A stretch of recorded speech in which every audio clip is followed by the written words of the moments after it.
Good evening, I'm James Ezimoha and you're watching A News. Let's see your headlines. European foreign ministers sign a statement for a special tribunal to try Russia for aggression against Ukraine. Russia marks the 80th anniversary of Victory Day with a large military parade in central Moscow. World political and religious leaders congratulate new Pope Leo XIV.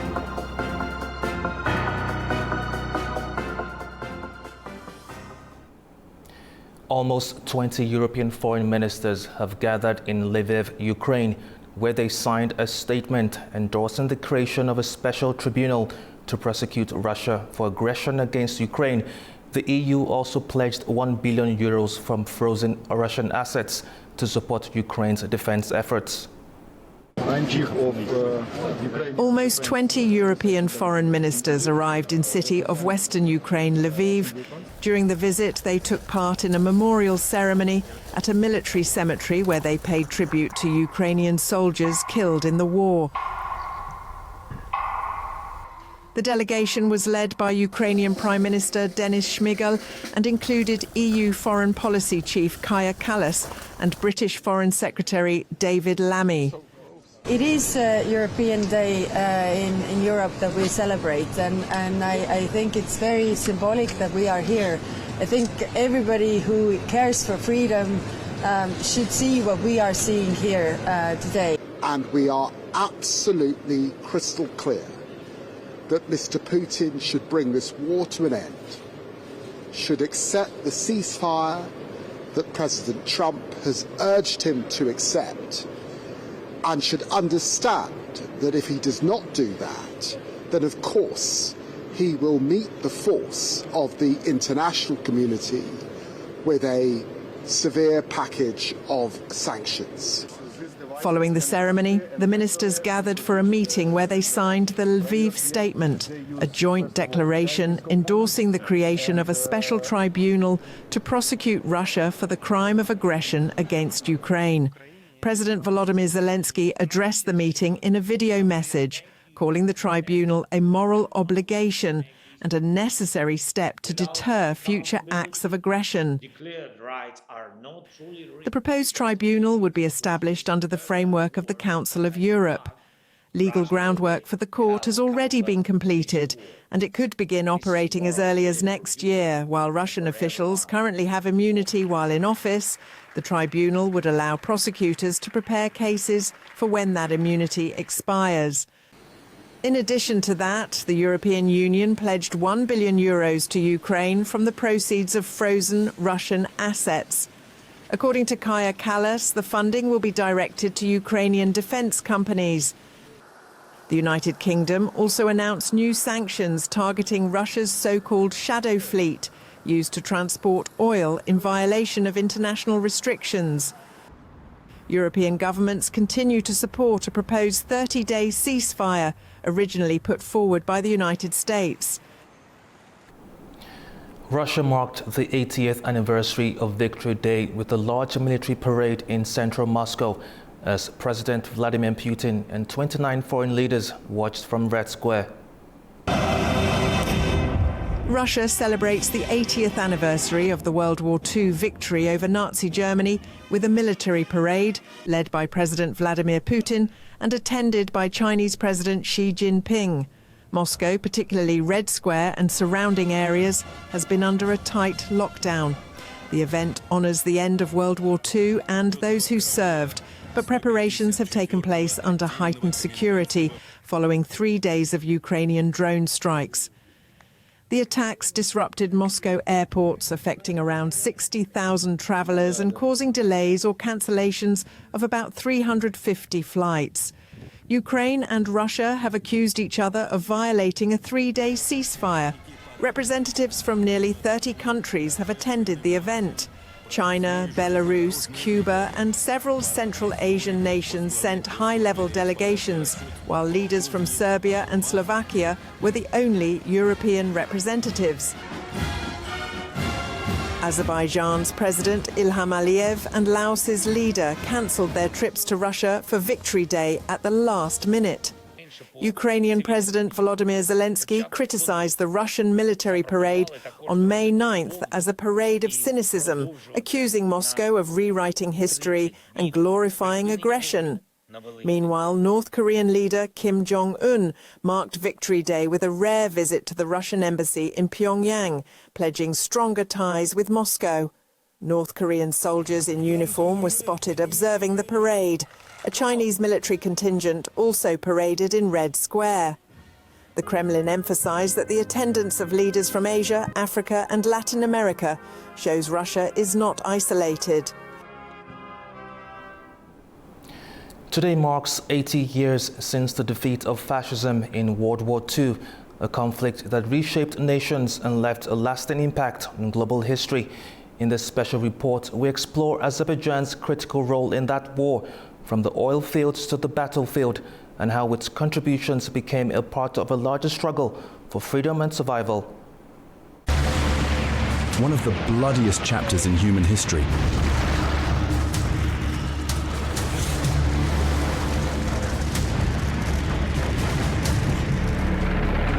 The Second World War claimed the lives of millions across the globe.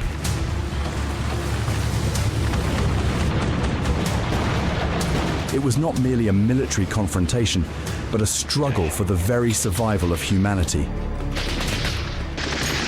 Azerbaijan's contribution to this struggle stood prominently.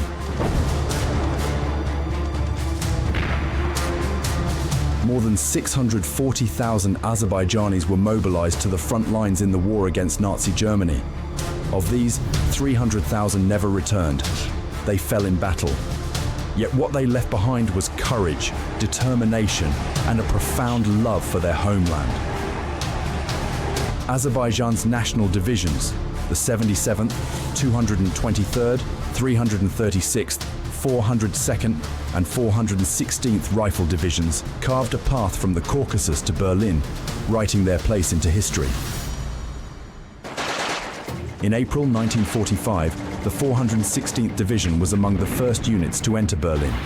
Under the command of Colonel Rashid Majidov, they raised the victory banner over the Brandenburg Gate, a powerful symbol of Azerbaijan's role in defeating fascism. This victory was forged not only on the battlefield, but also in the factories. During the war years, Baku became the Soviet Union's fuel lifeline. In 1941 alone, Azerbaijani oil workers extracted a record 23.5 million tons of oil. Throughout the war, Azerbaijan supplied 75 million tons of oil, 22 million tons of petrol, and 11 million units of ammunition, figures representing more than just numbers. They reflect the heartbeat of an invisible front.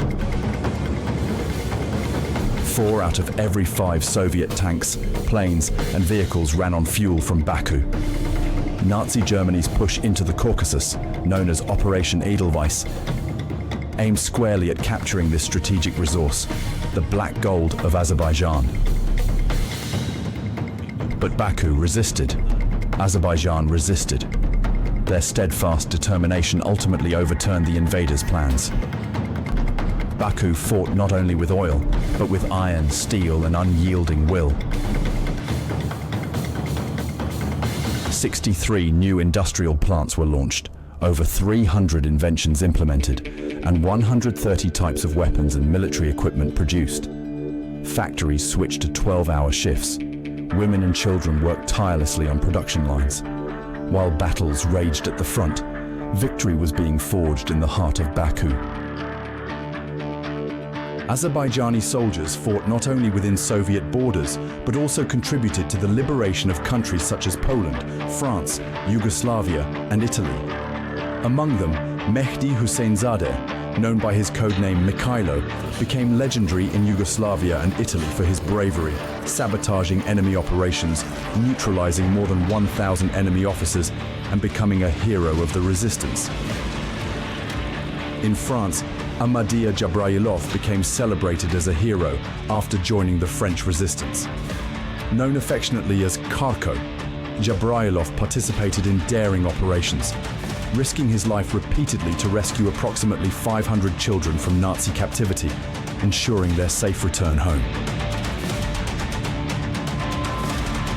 During the war, Azerbaijani railway workers transported 1.6 million wagons of supplies to the front. From the Caspian Sea region, 434,000 troops and civilians, hundreds of vehicles, and tons of munitions were delivered. Some 149,000 citizens volunteered as blood donors, sending over 41,000 litres of blood and thousands of medical supplies to the front. The Azerbaijani people mobilized as one nation. Women in factories, children in workshops, and men at the front all shared the burden of war. The public contributed personal resources to the defense fund, including 15 kilograms of gold, 320 million rubles, and 125 wagons of winter clothing. The entire nation carried the weight of the war on its shoulders. 80 years have passed, yet the echoes of victory over fascism still resonate through the free streets of the world. Azerbaijan did not participate in this war solely as a Soviet republic. It fought and sacrificed as a people united for the future of humanity. Victory in World War II was achieved not only by arms, but through the unity and sacrifice of millions. Azerbaijan's role in this struggle spanned from its vital oil production to the courageous frontline operations that helped bring the war in Europe to an end. Each year, Italians gather to honor all who resisted fascism, including Azerbaijani heroes of Monte di Nese. Their names may be lost, but their struggle for freedom is etched into the memory of this land. Our correspondent Andy Murch has more from Monte di Nese, Italy. They fell seeking freedom in vain. That is the inscription of the plaque commemorating the death of about 118 Azerbaijani soldiers killed by Nazi fascist forces in Monte di Nese in the north of Italy in April 1945, just weeks before fascism inevitably met its own end. The massacre of Monte di Nese, as it's now known, was the most severe instance of violence during the Second World War here in the Bergamo area, second only to the bombing of the Dalmine factory in 1944. To this day, Italian sources say that the massacre has not received the attention it deserves, and many questions were left unanswered.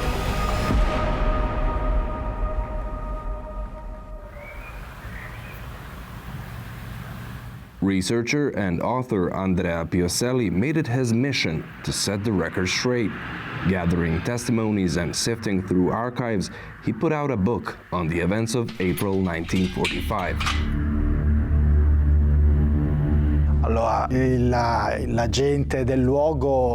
the local people referred to them, both in oral testimonies and in written records of the Italian resistance, as Mongolians.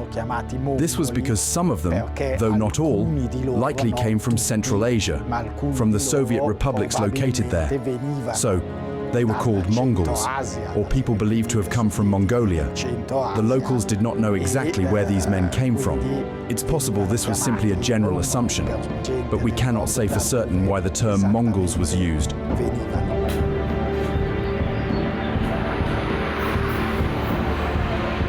Originally captured Soviet soldiers that defected to the Germans, the Azerbaijanis killed in Monte di Nese deserted the SS division they were a part of.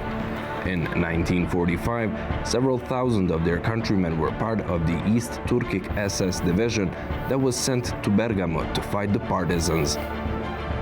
Unwilling to obey, many of them left for neutral Switzerland, while some tried to join the partisans. The Monte di Nese group disobeyed the German command to head towards the front and decided to desert, working with a group of partisans from the Bergamo resistance. They reached the village late at night on April 12th, after a day of marching, with the Nazi fascists and other former Soviet soldiers still under German command on their trail. There were partisan guides, but these guides did not have clear orders. The Azerbaijanis themselves likely had internal disagreements. As a result, several hundred men waited the entire day on top of Canto Alto. Only in the evening did they descend from Canto Alto toward Monte di Nese, toward the village. They camped in the surrounding meadows, farmhouses and rural cottages, the Cascine that you've seen. By then, however, it's clear that their presence had already been reported to the German and fascist commands. On the morning of April 13th, German and fascist troops were dispatched to block the Azerbaijanis' route. At dawn, though we don't know exactly why it happened at that moment, there is a very specific testimony from the village priest. He recalled that as he rang the church bells at 6 in the morning, the first shots were fired by the German and fascist troops who had arrived from Bergamo. The Azerbaijanis were caught by surprise for the most part. What began as a battle quickly turned into a manhunt by the fascists and Germans through the fields, farmhouses and hills surrounding the village. With some 45 dead in the fierce firefight, more than 70 were captured and shot without mercy. The bodies were stripped of personal effects and any means of identification. They were abandoned and buried in mass graves days later. It took 5 years for their remains to be united and buried at the cemetery of Monte di Nesse.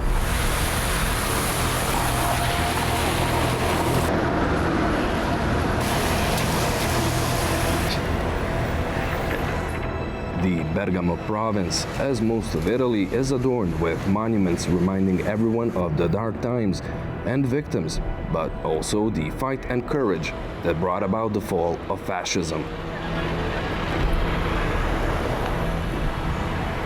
Each year, all across Italy, commemoration services are held for those fallen in the fight against fascism. Among those, a service for the Azerbaijani soldiers of Monte di Nesse. From Bergamo for A News, Andy Mioch. History was made today in the Vatican City as Pope Leo XIV marked his first full day as the head of the Catholic Church. This follows his surprise election as the first American pontiff. Pope Leo XIV marked his first full day as the leader of the Roman Catholic Church with a solemn mass in the Sistine Chapel, just one day after his surprise election as the first ever American pontiff. He led his first service as Pope with the cardinals who elected him, offering a homily in both English and Italian in which he called the Church to be a light in the dark nights of this world and urged believers to remain faithful. In a particular way, God has called me by your election to succeed the Prince of the Apostles, and has entrusted this treasure to me so that, with his help, I may be its faithful administrator for the sake of the entire mystical body of the Church. He has done so in order that she may be ever more fully a city set on a hill, an ark of salvation sailing through the waters of history, and a beacon that illumines the dark nights of this world. Following the Mass, Leo had lunch with the cardinals before they departed the Vatican and returned to their home dioceses. On Saturday, May 10th, Leo XIV will meet again with the College of Cardinals. On Sunday, May 11th, he is expected to deliver his first Angelus prayer from the balcony of St. Peter's Basilica. World leaders have offered congratulations and shared their hopes following the election of Pope Leo XIV, marking a historic moment for the Catholic Church with the election of its first American pontiff. The election of the first American pope, a former missionary in Peru, known for his commitment to social justice and decades-long service in Latin America, marks a historic moment for the Church and global diplomacy.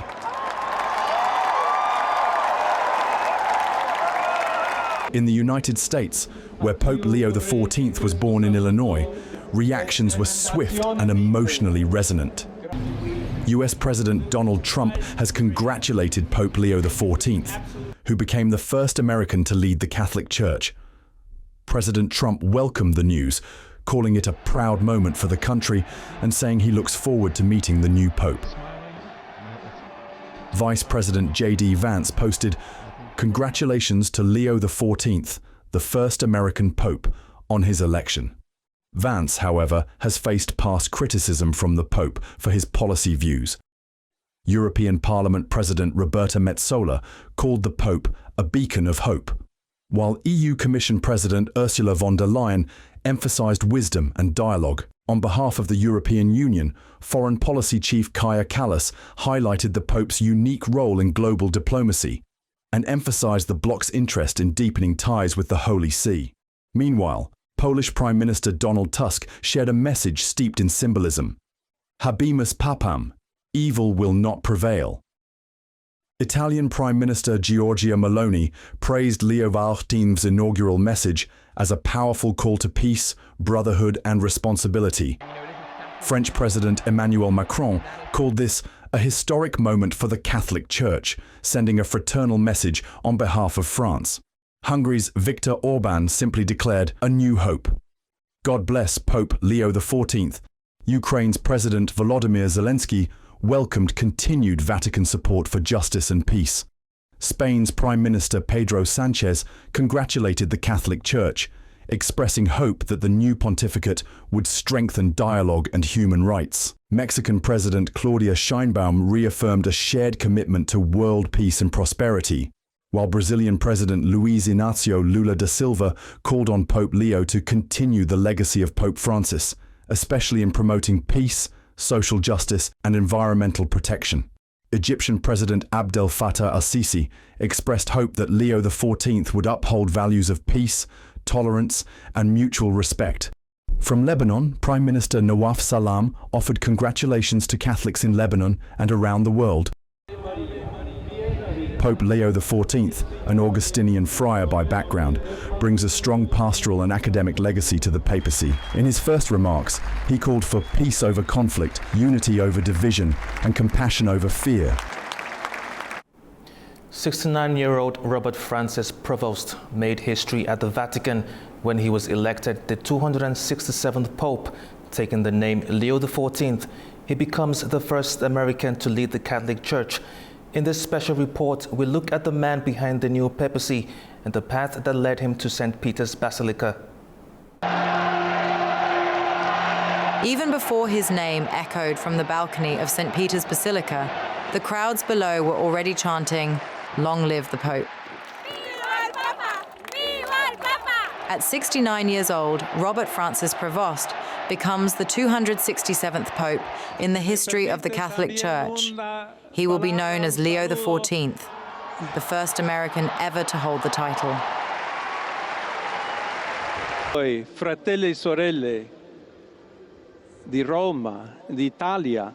Born in Chicago in 1955 to parents of Spanish and Franco-Italian heritage, he was ordained in 1982. 3 years later, he left for Peru as a missionary, a journey that would shape his life and his papacy. For over a decade, Prevost lived and worked in the northwestern city of Trujillo, serving poor and marginalized communities. Today, he holds Peruvian nationality and is cherished there as one of their own. Allow me to follow up on that same blessing. God loves us, God loves you all, and evil will not prevail. We are all in God's hands. Therefore, without fear, united, hand in hand with God and each other, let us go forward. Before his election, Leo XIV played a pivotal role as prefect of the Dicastery for Bishops, a powerful body that selects and oversees bishops across Latin America. He also supported Pope Francis's landmark decision to include women in that process. He has echoed Francis's call to protect the planet, urging a shift from words to action, and advocating a new relationship of reciprocity with the environment. By choosing the name Leo, the new Pope aligns himself with a legacy of bold, socially conscious leadership. Experts see echoes of Pope Leo XIII, the 19th century pontiff, who defended workers' rights during the rise of industrial capitalism. From immigrant roots in Chicago to the spiritual helm of 1.3 billion Catholics, Pope Leo XIV brings a blend of humility, global awareness, and pastoral experience. A new chapter begins, one hand in tradition, the other reaching towards the future. Trade tensions between the United States and China have persisted, but tomorrow's meeting in Geneva may bring progress on key issues. Our reporter Manu Makdum has more from Beijing. China is gearing up for trade talks with the United States in Geneva tomorrow, focusing primarily on securing meaningful tariff relief. The Chinese government is particularly concerned about the 145% tariffs on its imports, measures that have heavily impacted sectors such as furniture, electronics, and toys, and raised concerns for massive factory closures and unemployment.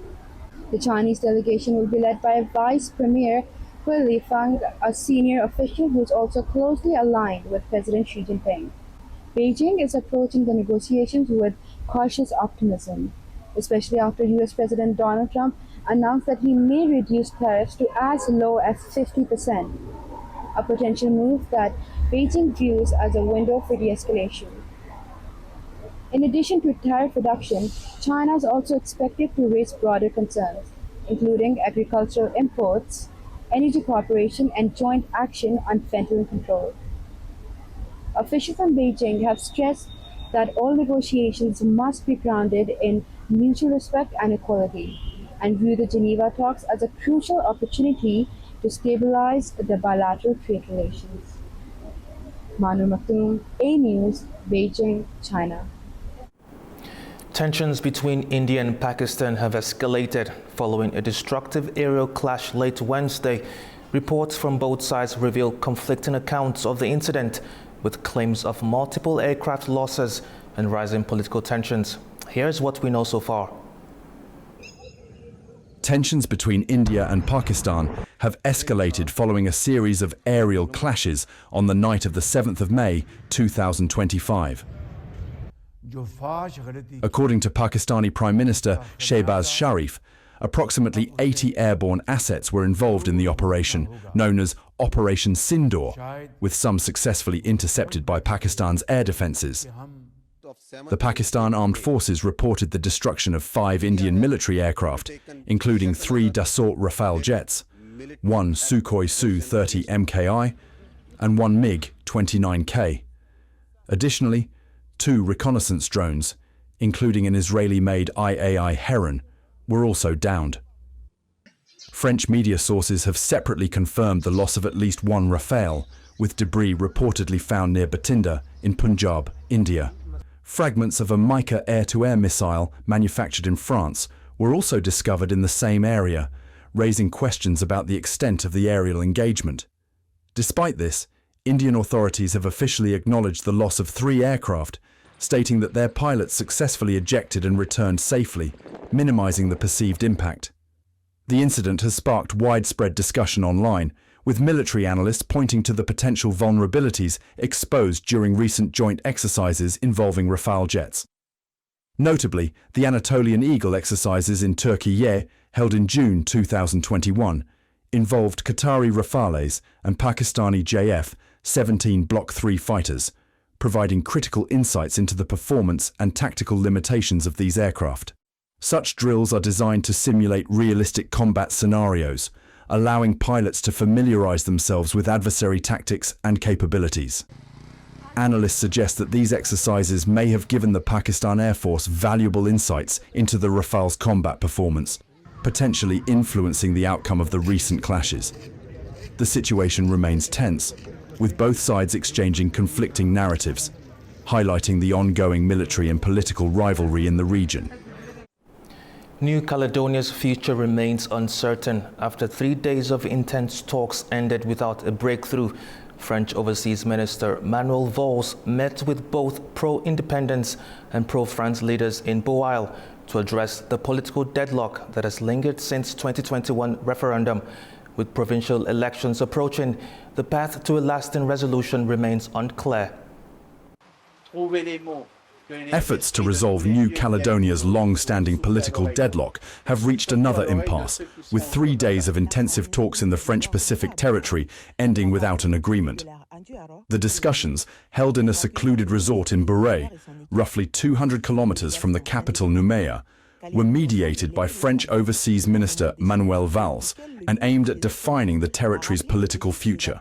The conclave, which brought together pro-independence and pro-France leaders, was intended to lay the groundwork for a new agreement to replace the 1998 Nouméa Accord, a document often seen as a de facto constitution for New Caledonia. The accord, signed 27 years ago, established a framework for a gradual transfer of powers from Paris to Nouméa, alongside a series of self-determination referendums, the last of which was boycotted by the pro-independence side in 2021, leading to the current political stalemate. Participants in the talks included representatives from the pro-independence FLNKS, Kanak and Socialist National Liberation Front, Une Palika, and the Wallisian-based Éveil Océanien, which promotes a third way between independence and continued French rule.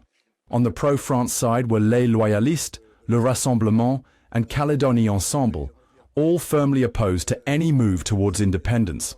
One of the most sensitive topics has been the potential transfer of key powers from Paris to Nouméa, including control over defense, currency, and foreign affairs. A proposal strongly opposed by many pro-France factions. Virginie Rouffenac, a leader of the Rassemblement party, said any such transfer would mean the land of New Caledonia would no longer be a French land, a prospect she described as unacceptable. Meanwhile, pro-independence groups, including FLNKS, have continued to push for full sovereignty, reaffirming their commitment to achieving independence under the name Kanaki.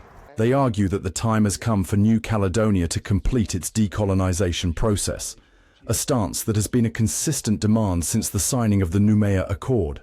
Despite the lack of a formal agreement, Valls has pledged to remain in New Caledonia as long as necessary to reach a comprehensive settlement.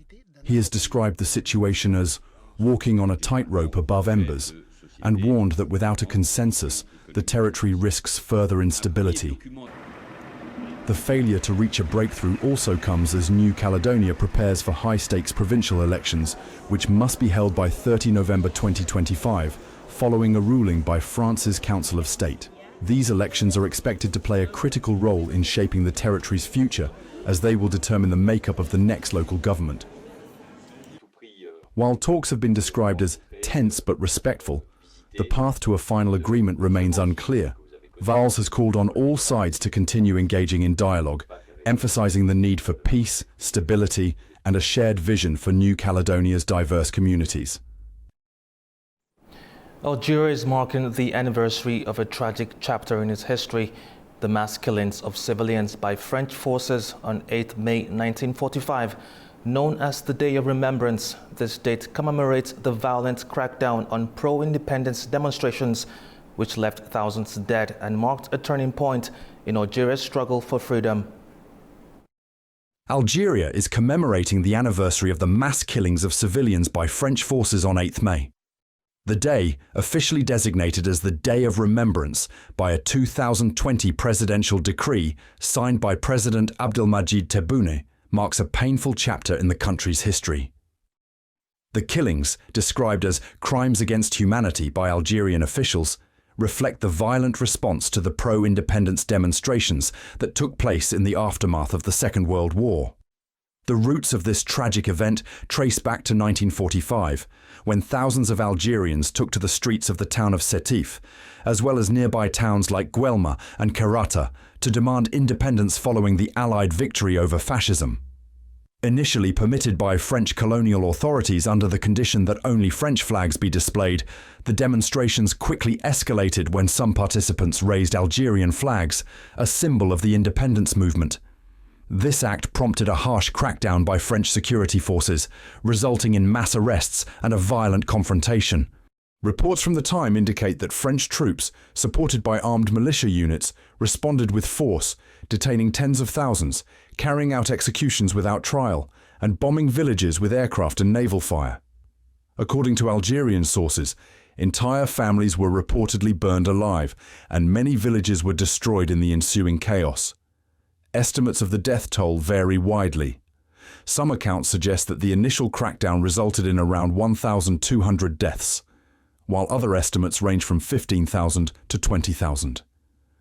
American archival documents reportedly place the figure closer to 30,000, while Algerian government sources claim that as many as 45,000 people were killed in what is now seen as a critical moment in the country's long struggle for independence. Today, the legacy of these events remains deeply etched in the collective memory of Algerians, marking a pivotal turning point in their fight for sovereignty and self-determination.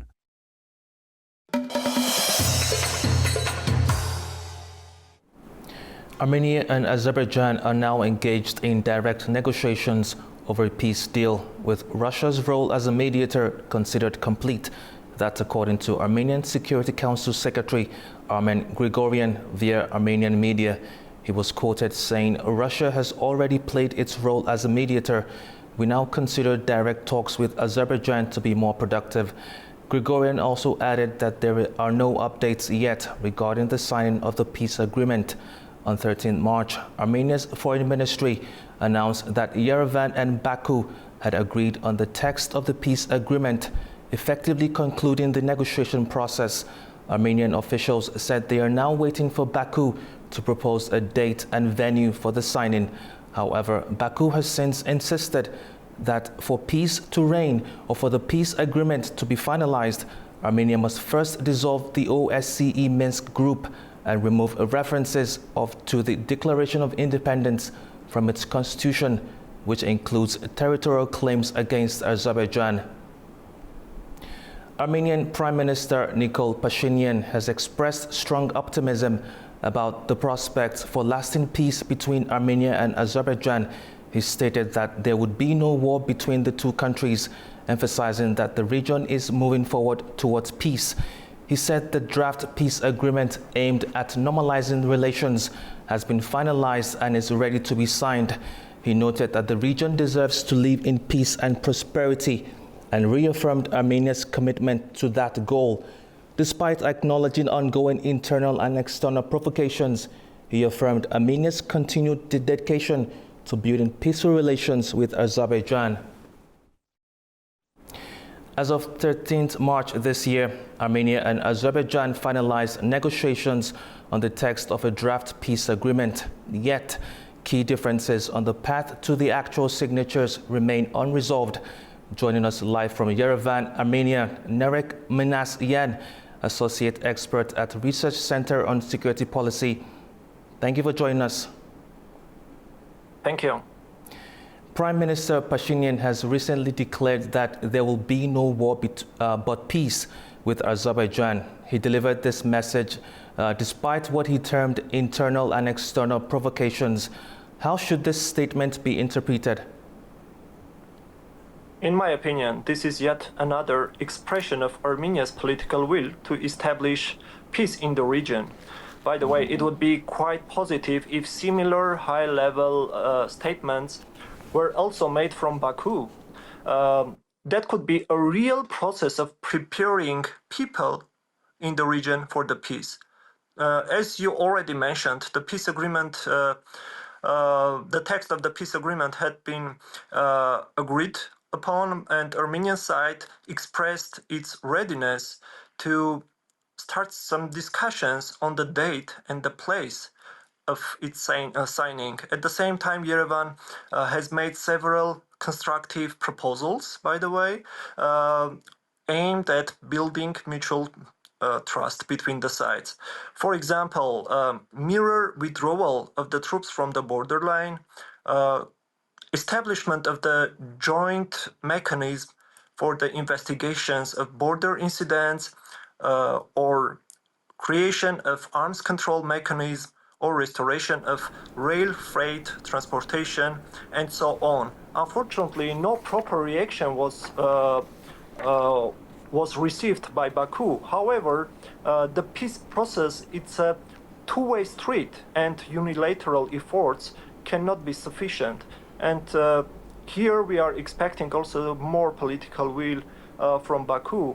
As for the possible provocation, I should mention that as long as there is no peace agreement between the sides, there will always be forces that will not be interested in peace, and or they won't believe in peace prospect.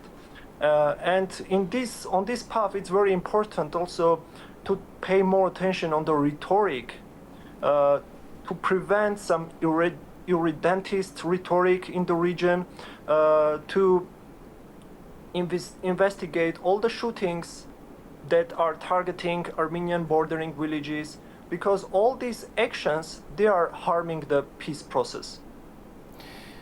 How has Armenia's deepening and sustainably enhanced engagements with the EU impacted the prospect of peace between Baku and Yerevan? Okay, thank you. So I believe European Union and Armenia relations are currently stronger than ever. As is known, Yerevan and Brussels now are negotiating on a new partnership agreement, and it is expected that the new document would be signed in the upcoming weeks. And it will update the current legal framework that is a comprehensive and enhanced partnership agreement. So beside that, Armenia and the EU last year we launched the dialogue on the peace, on the visa liberalization process. Beside that, Armenia has been involved in the European Peace Facility. I would like to mention also the role of the European Monitoring Mission in Armenia that plays an important role in ensuring stability in the region. Just summing up all these interactions, we can say that one of the main objectives of EU-Armenia cooperation is to strengthen Armenia's resilience in the region, which we believe is a very important and crucial factor for the stability of the region. At the same time, we should also pay attention to the fact that European Union itself now facing serious challenges in the region. For example, trying to rebuild its relationship with the U.S. new administration. Beside that, there are some problems with the decision-making process. They have started working on new security architecture and so on. Under such circumstances, I don't believe that the EU at this moment is ready to pay more attention to our region or to play more active role in the normalization process between Armenia and Azerbaijan. Thank you. Nevertheless, I am confident if the peace treaty is signed, the European Union will be among the key actors ready to provide financial, technical assistance in ensuring the lasting peace in the region, as well as for the regional projects or restoration of the regional communications. Thank you very much. Thank you.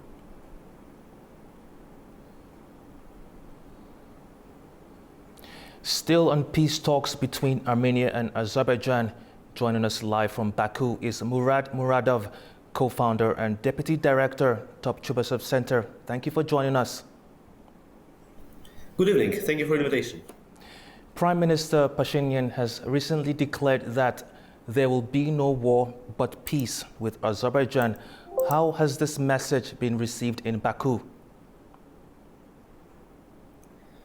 I think this is an important and timely message, especially at the moment when it's almost 2 months since the parties announced their preliminary agreement on the terms of a draft treaty.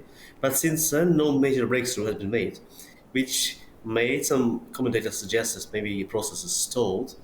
I think it was a good reminder that the sides are continuing to work on resolving the remaining frictions and to have a broader roadmap for future steps.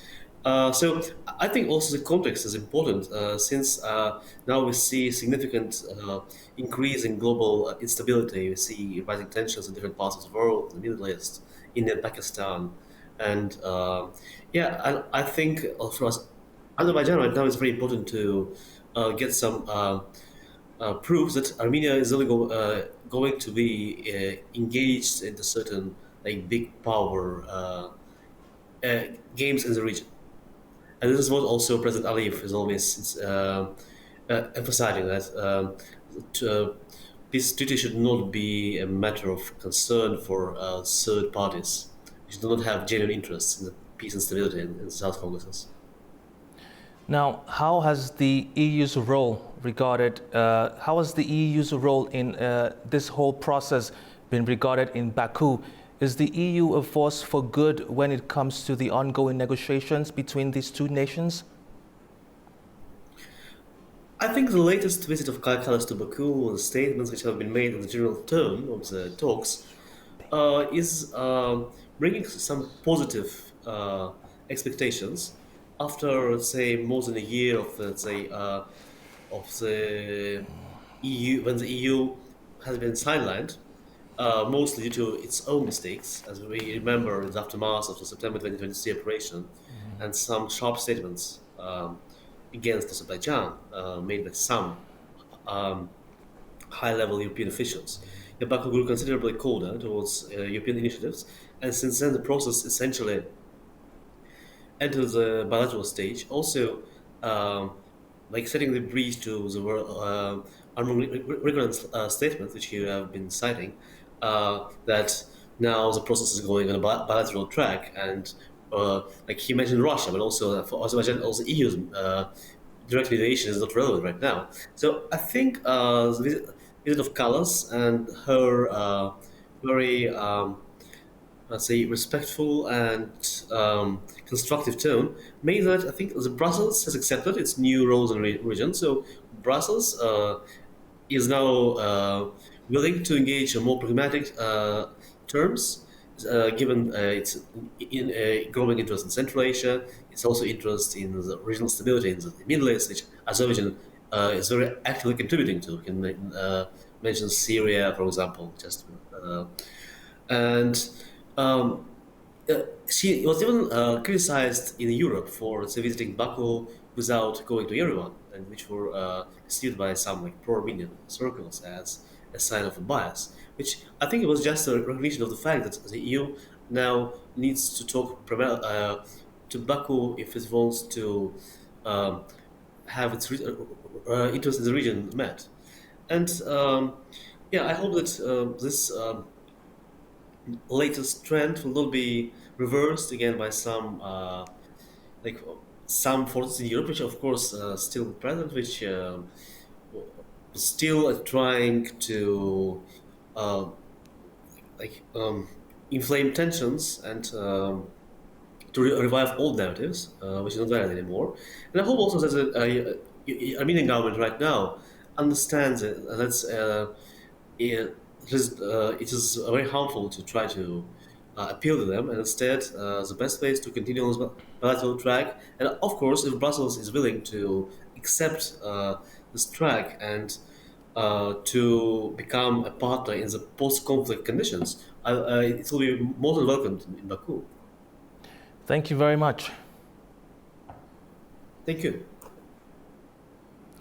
As new investigations shed light on the scale of financial operations linked to the Troika Laundromat and Solway Investment Group, questions are emerging about the global reach of these networks. Tonight, we explore how these financial webs have evolved, connecting high-profile figures and multinational firms across borders. The complex financial network, known as the Troika Laundromat, remains a significant case in global financial oversight.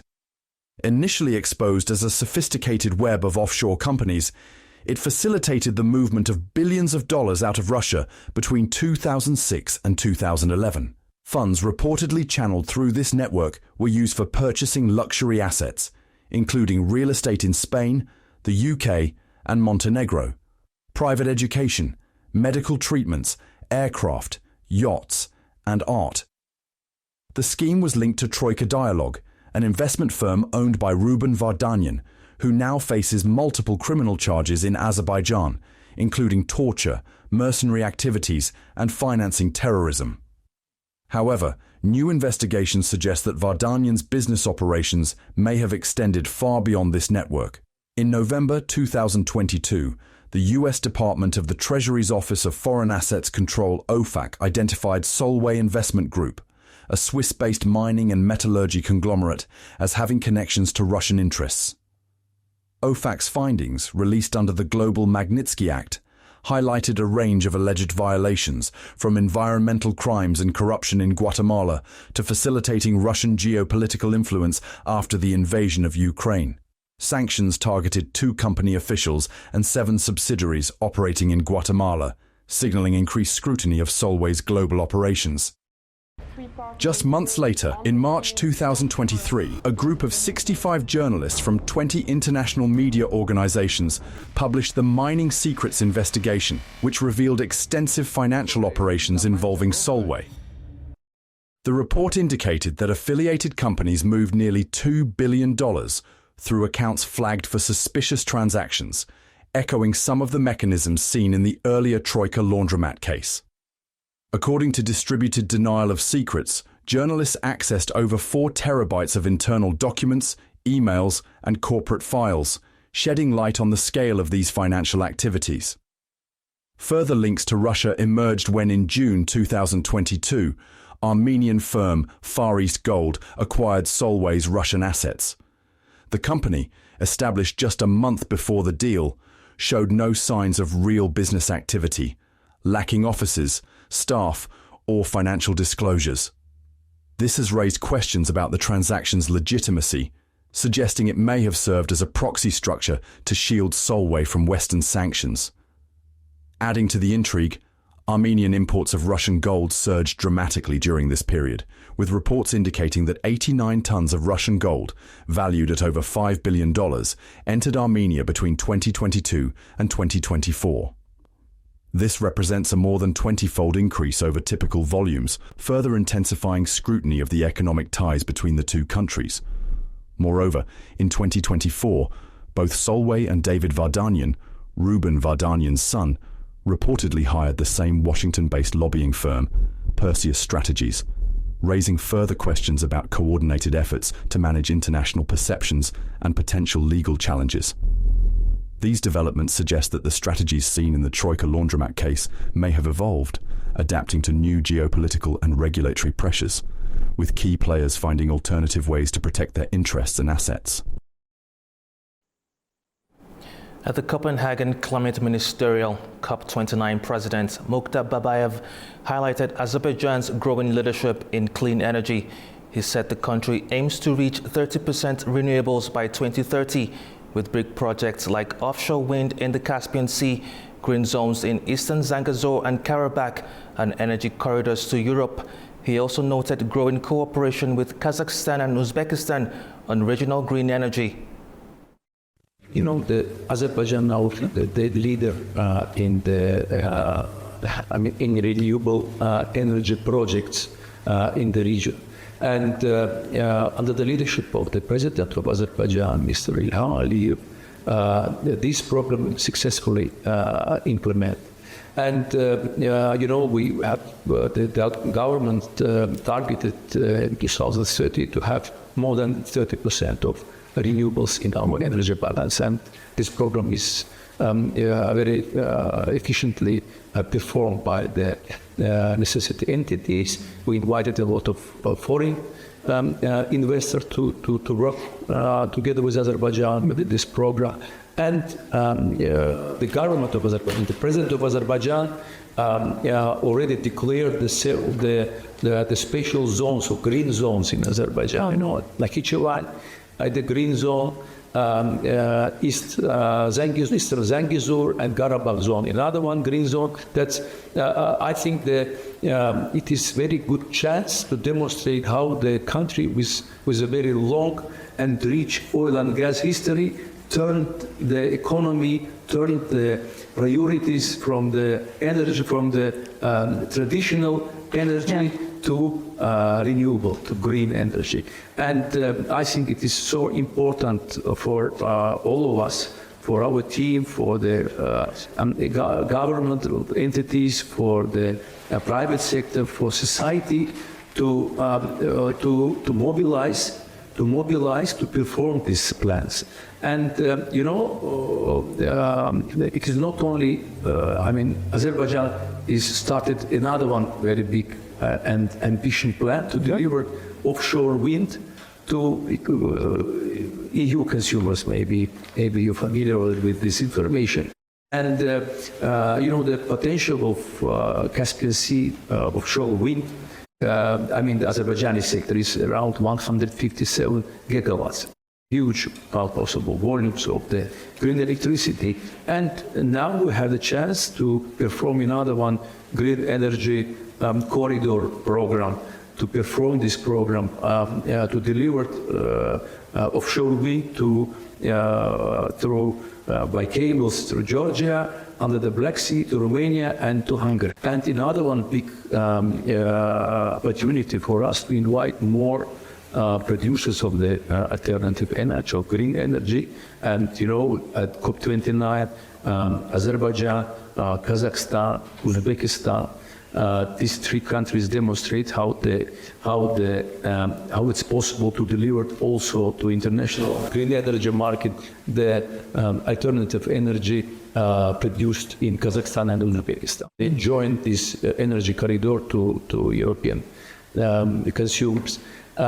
Last April in Baku, on Southern Gas Corridor Steering Committee, within this timing, another one big project started. It's another one. Marshroute is from Caspian Sea to Turkey and Bulgaria. Another one green energy corridor, and I think these projects will be delivered a little to good opportunities, good chances for other countries to join this process, to join these projects. And it's another one demonstration how the oil and gas country in the past demonstrate this green ambitions, green projects ambition. And I think it is for Azerbaijan as at COP29, for our team is another one chance to demonstrate how the COP29 team also continue this leadership in these climate discussions. And also Azerbaijan is now our NDC also under preparation, and our government is working very hard to prepare the NDC and submit it in several weeks to UNFCCC. President of Azerbaijan Ilham Aliyev and First Lady Mehriban Aliyeva inaugurated a new mosque in Dashalta village in Shusha district. Built in traditional Karabakh style, the mosque includes 2 minarets and space for over 150 worshippers. It replaces religious sites destroyed during the occupation and is part of broader efforts to restore cultural heritage in liberated territories. Officials also briefed the president on future plans for Dashalta, which include a hotel, cottages and tourism facilities as part of a large-scale reconstruction project. The development will cover 65 hectares and focus on integrating local architecture with ecological sustainability and tourism. That's all we have for now. Thank you for watching. Stay tuned to A News.